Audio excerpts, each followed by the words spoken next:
Sige, dilat po. Ubusin po ito na, ubusin po. Sige. Papainumin ko po ng herbal yan para mas mabilis siyang makarecover po. Ano Okay? po ba yung Sige, papaliwanag ko po after, ha? Para gawin po muna natin. Papaliwanag ko po after na yung tubig, tsaka papaliwanag po yung mga dapat niyang gawin. Para po yung may experience ko ditong kagalingan, pagtuloy-tuloy at in the future, hindi na mabalikan ng mga ganyang sakit po. Sige, take po naman natin. Habang diretso ko po itong ipilit, banggitin nga po ulit yung pangalan nyo na, pangalan may dilim apelido po. Ano po yung pangalan nyo, may dilim apelido? Sige, banggitin nyo po na. Sabihin nyo po sa akin. Ayan. Ayan, pantay na. Dahan-dahan lang po. Pangalan, may dilim apelido po.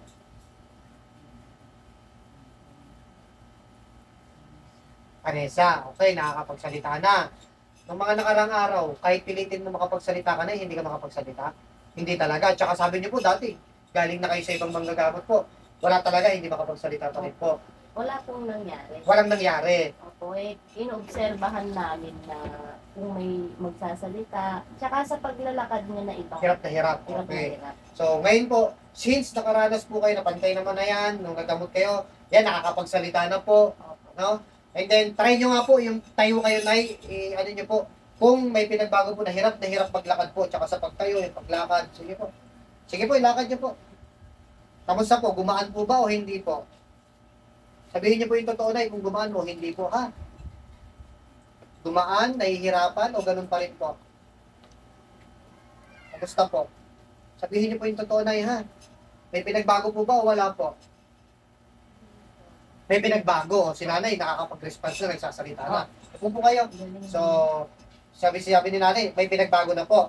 So, ibig sabihin, si nanay nakakapag-response na, nakakapagsalita na, no? So, nung mga nakaraang, pinipilit yung magsalita, hindi talaga makapagsalita, nay. Dalawang albularya na po yung... Okay, nay, ilang taon na po ulit kayo?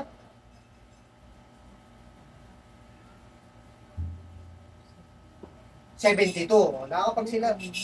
Sa second floor po muna. 72 po. So, yun, nakakapag-response pa si nanay. So, ibig sabihin, malaki at maganda po yung pinagbago. So, ngayon, ang ano na lang natin, para mas mapabilis po kayo, mas makarecover pa at mas mabilis lumakas yung katawan ni nanay at makarecover po, pinaka-advisable na lang po nito is, bibigay tayong herbal, inumin mo na at may advice po ako sa'yo, ha? Para at least magtuloy-tuloy po yan. So sabi niyo po, dalawang albularyo po. Opo, Walang nangyari. wala po, inobserbahan namin. Wala. Okay. Dito po, after magamot, agad-agad, meron po agad. No? So magtutuloy-tuloy po yan, basta sundin yung advices ko. Ha? At saka para hindi na po nakakapitan ng ganyan sakit po. Okay? So, yun sa awa ng Diyos okay naman na yan.